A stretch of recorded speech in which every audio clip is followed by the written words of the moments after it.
Ladies and or gentlemen, welcome back or welcome to the channel. My name is Zeno and let's talk about Metaphor ReFantazio. I gotta say, I did not quite expect a shadow drop of the full prologue of the game, nor was I expecting it to clock in around 5 to 6 hours plus long. So the one thing I can say up front about Metaphor is, it is brimming with confidence. You have to know that you've cooked up a goddamn good meal to show off this much of the game publicly to anyone that is willing to try, with all of the save data carried straight into the full release, which arrives on October 11th. Before we discuss too much more though, I gotta say, keep it up, game devs. Like, I am a big advocate for gaming demos and letting the public try before you buy. As you can see in my own channel, the last 3 videos alone have been impressions, because that's just been so many demos and betas lately. I do promise I'm not an impressions channel, but that's just how it's worked out recently. Thanks for all the support, by the way, on the last few videos, despite my channel size as well. It really gives me great hope for the future that I can create casual videos with my very average opinion, and some people will actually watch or listen. I'm not sure why, but thank you very much anyway. All right, so Persona. Let's TLDR it, because I haven't discussed Persona on the channel just yet. I love this series. Persona 4 Golden was, for a period of time, my all-time favorite game, actually, until Witcher 3 came along. I've played a little bit of the original Persona 3 Portable on the PSP. I have platinumed Persona 5 Base. I've platinumed all 3 of the dancing games. I finally bought Persona 5 Royal on sale as well on the PSN. I'm also currently collecting all of the Persona manga. I have all of 5's manga released at the moment, and I'm looking to collect 3 and 4's manga later. So I do have a good few hundred hours experience across a few Persona games at the moment, and I will have more in the future as well. I bring up Persona like anybody that will cover Metaphor will, because this game is Persona through and through. There is distinct differences, obviously. However, this game was developed by the creators of Persona 3, 4, and 5. No matter where you go online, you will see the comparisons made very often, and that's exactly what I'm going to do here, which may not be that interesting for all of you, but it's just how I interpreted this game, and so that's how I'm going to structure the video. So back at the topic at hand finally, Metaphor ReFantazio. Around 6 hours spent in this world. How did I feel? How did I like what I played? What are my impressions after a very lengthy time with this game pre-release? The greatest compliment that I can ever give to a video game, which is also what I gave in my Ghost of Tsushima video, is I was never bored. I was never sitting there in my 6 hours saying to myself like, damn, I gotta wish this part would hurry up and move along, or this was too slow paced, or this character's boring. But that being said, and herein lies an issue for me specifically, and this might be an unpopular take, I was never truly captivated either, which, unlike Persona games that I have played, I always was from the get-go. Whether it was the characters or the designs or the early combat, the story, location, setting, whatever it is, something almost always caught my eye and attention. I think this comes down to one specific thing, which is something I noticed immediately upon Metaphor's initial announcement back in June 2023, which I've been consistent in my opinion, and I still am to this day. It's a very distinct art style. I'm not calling it a bad art style or a direction. It's far, far from it. It's just very striking in its use of specific colors and tone. It's more drab, it's weary, it's sad, in contrast to Persona, which is more bright and vibrant and energetic style world. Now, this just suits Metaphor's story, setting, and world wonderfully, like, don't get me wrong, but still, personally, this is a little bit of a turnoff. It's just a me thing, but there will be so many people that disagree and prefer the more adult-orientated look and feel to Metaphor. In fact, this might be one of the key and distinct differences from Persona that actually gets people in the door to even try a game like this in the first place. Funnily enough, this is actually a criticism that I hold for some of the Final Fantasy 16 locations and settings, believe it or not. In the later game, it holds the same issue for me as well. So again, it's great. It's just a personal preference. And I've noticed I actually always tend to take towards games that are more bright and vibrant and colorful tone-wise in any video game that I play, but especially something akin to a Persona title. Others will disagree, and like I just mentioned, this might turn a non-Persona fan into fans of this style of RPG in the first place, because it is actually more adult and gritty in nature.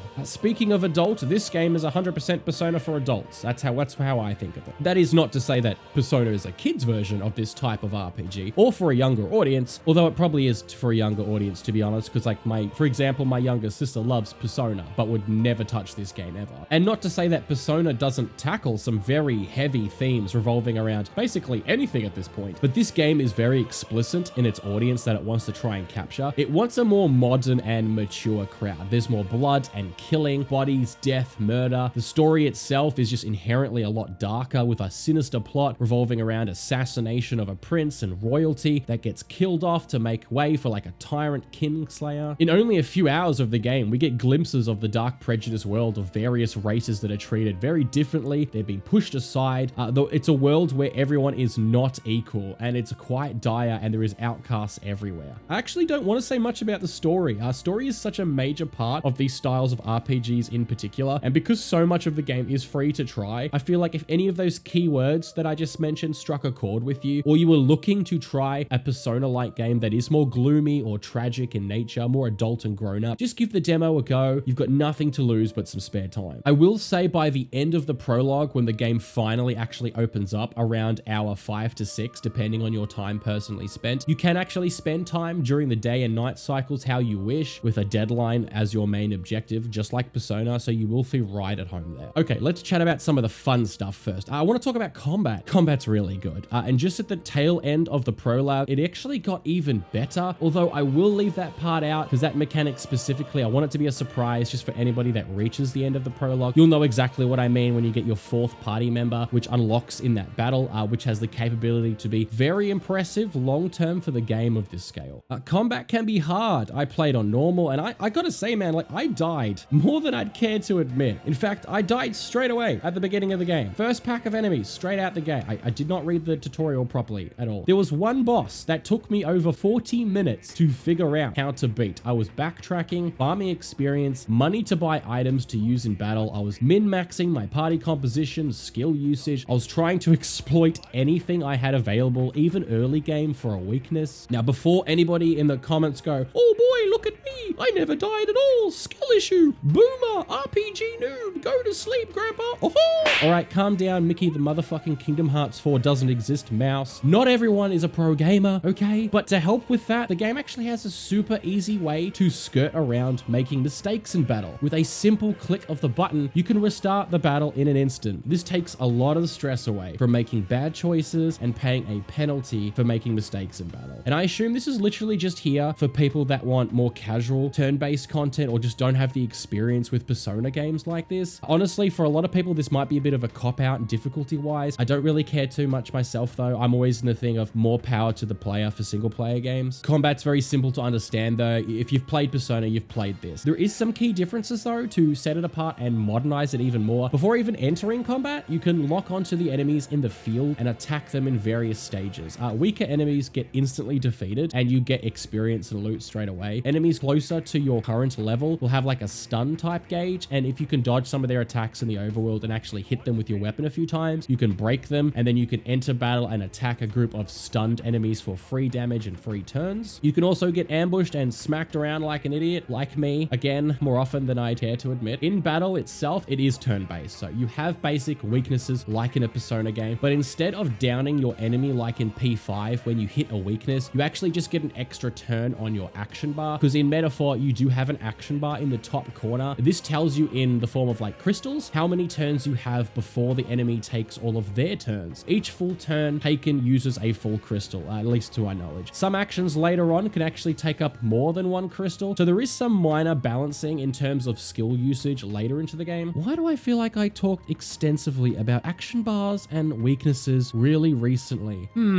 Deja vu much. Like Persona, you have archetypes, which are the beings that you summon to help you in battle. Unlike Persona, you actually become them briefly when using their unique skills and abilities. For some reason, side note, this reminds me of an old Digimon series where you actually became the Digimon themselves. That's kind of cool. Also, what's different, and a very welcome change I might add, is anybody can be an archetype. No longer are you confined to having to use a certain party member just because they have a specific skill set that you might need for an encounter. There was definitely some party members in earlier Persona games that I've played that I didn't personally care that much for, but in turn, if a TV dungeon or a palace or whatever area you found yourself in per game required certain elements or combat skills, I was kind of locked into having to use them. Now, this is early game, so I can't say long term how flexible this truly is, but alas, from what the game has taught me, any of my party members were essentially the same as the main protagonist. They could switch and learn any new archetype at any point using some of the in-game currency that you can get through battles and stuff. I love this. More flexibility, more team compositions. Again, more power to the player to play the game that they want. I love to see it. I kind of hope the next Persona actually takes a look at this. I doubt it will, but I would love to see it if given a chance. The areas that you explore are also a nice change of pace. Putting aside what I said at the top of the video about art style and the inherently darker and mature tone of the game and my preference for the opposite, this game has you explore real dungeons and real castles and real places. Not that Personas weren't real, but it always was inside a TV world or inside mementos or palaces where it made sense to have these really unique and strange settings. Because Metaphor hasn't got some modern day versus magical hidden world like Persona, everything's actually more real and it feels more material.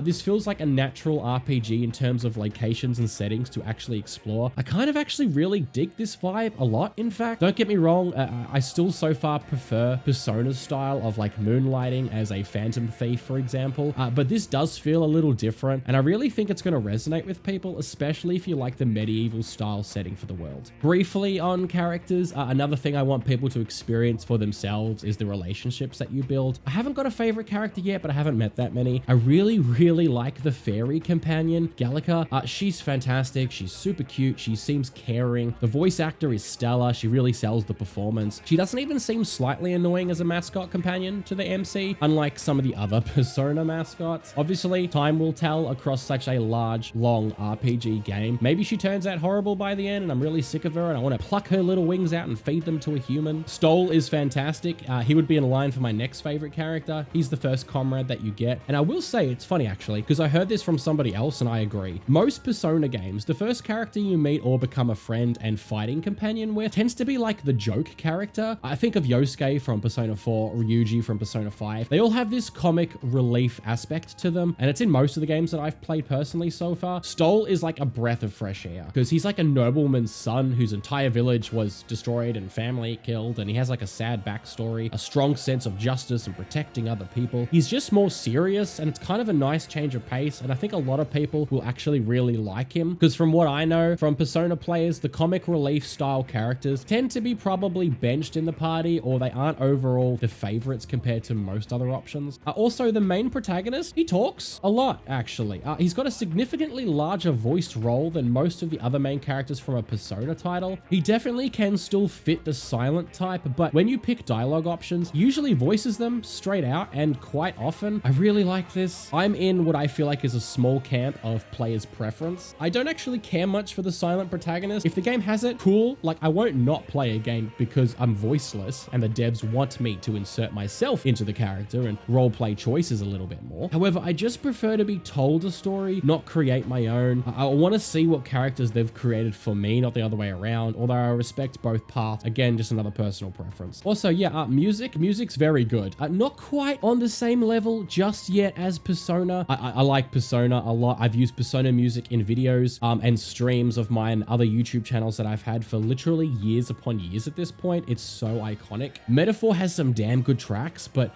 the battle OST especially, actually, when it lasts long enough, can really kick off. But I need to see more from other areas and later in the game, bigger bosses, towers, and dungeons to really see how good the music is compared to a Persona title. And so yeah, wanted to keep this as brief as I could, but I love to ramble and there was a lot to say. So please let me know in the comment section down below, what Persona games have you played? Are you buying this day one? Are you waiting to see more in-depth reviews and previews of the actual final product? What did you like compared to a Persona title? What did you not like? I've heard some people have performance issues on PC. I played this on PS5. Are you into the darker tones and more mature vibe of Metaphor? Or are you in my camp where Persona is actually more your style? Remember, if you like what I do here, I just give my very average opinion in some very casual content. Please like the video so YouTube knows it doesn't totally suck. Subscribe if you're new. I'd love to have you around to build a fun little community. Follow me on any of my socials or join the Discord so I can chat to you there. Thanks for all the love and support on the small channel so far. It's kind of mind-blowing the current reach that it has, although I know it will slow down. So I hope you guys enjoyed today's video nonetheless, and I hope you guys are having a fan-freaking-tastic rest of the day.